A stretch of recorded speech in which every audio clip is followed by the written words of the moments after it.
하나님의 후사 로마서 8장 12절로 17절. 그러므로 형제들아 우리가 빚진 자로되 육신에게 져서 육신대로 살 것이 아니니라.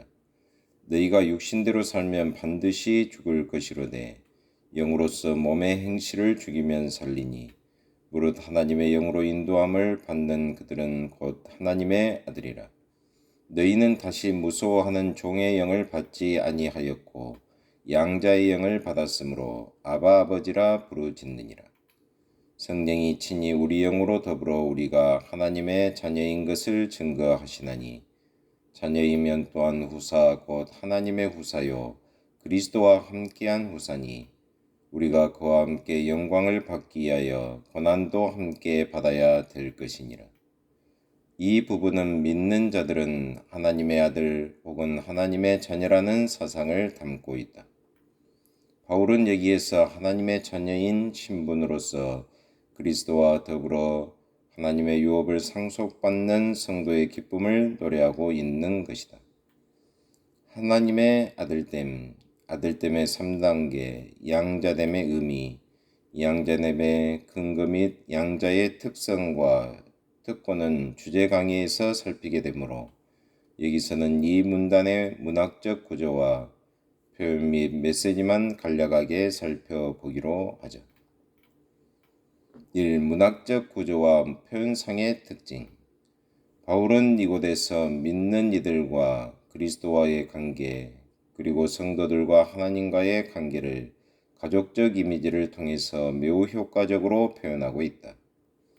이것은 로마의 양자법과 히브리의 가족주의를 배경으로 한 것으로 자신의 수신자들에게 아주 쉽고 강력한 설명의 방법이었다. 본문을 포함한 14절에서 30절까지의 내용은 앞에 나온 9절에서 11절을 부가 설명하는 것이다. 14절에서 17절은 9절에 대한 설명이요 18절에서 30절은 10절, 11절에 대한 설명이다.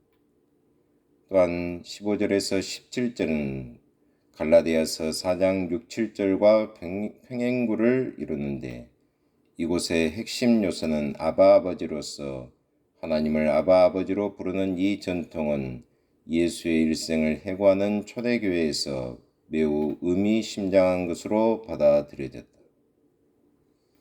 이 메시지, 양자된 성도의 삶. 바울은 본문에서 양자된 성도의 삶을 세 가지로 말하고 있다. 첫째, 양자된 성도들은 성령의 빚을 갚아야 한다고 했다. 12절에서 14절. 이 빚을 갚는 방법은 첫째는 영으로서 몸의 행실을 죽이는 것, 13절.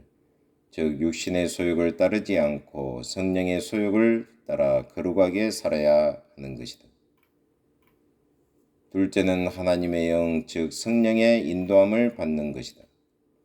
이스라엘 백성들이 애굽에서 종살이할 때는 바로의 법, 애굽의 법을 따라 살았지만 광야에 와서는 하나님의 인도와 법을 따라 산 것처럼 성도들도 우리를 진리 가운데로 인도하시는 성령, 요한복음 16장 13절을 따라 사는 것이 성령께 진 빚을 갚는 일이다. 둘째, 양자된 성도들은 하나님을 향하여 아바 아버지라고 불러야 한다. 즉 우리가 성령으로 말미암아 하나님의 자녀된 확신을 가지고 하나님을 향해 친근감과 사랑과 신뢰감으로 아바 아버지라 부르면서 살 때 하나님 아버지는 무엇이든 다 응답해 주신다. 셋째, 하나님의 아들 된 우리들은 하나님의 후사가 될 소망으로 살아야 한다. 하나님의 아들로서 하나님의 영광을 상속받는 조건으로 바울은 현재의 고난에 대한 성도의 견인을 들고 있다. 이 고난은 아들이 후사가 되기 위해 받는 수련 과정인 것이다. 결국 본문을 통하여 바울은 그리스도와의 영적 결합이라는 원리적인 사실을 부모와 아들됨의 예로 설명했으며 이 결합은 원리로만 그쳐서는 안 되며 현실적인 신앙생활에서 확인되고 증거되어야 함을 말하고 있다. 그리스도를 믿음으로써 그와 영적으로 일체가 된 자가 이 육체를 갖고 하나님의 자녀라고 불리는 것은 하나님 앞에서 완전한 생활을 하기 때문이 아니라 하나님께 순종하는 생활을 하기 때문이다. 즉 하나님을 주로 모시고 하나님의 영에 의해 인도되어 살아가기 때문이다. 하나님 아버지 참으로 감사합니다. 오늘은 하나님의 후사에 대해서 배우게 하심을 참으로 감사합니다. 고난 중에서도 영원한 영광을 바라보며 승리하는, 주 안에서 승리하는 하루가 되게 하여 주옵소서. 예수 그리스도의 이름으로 기도하옵나이다. 아멘.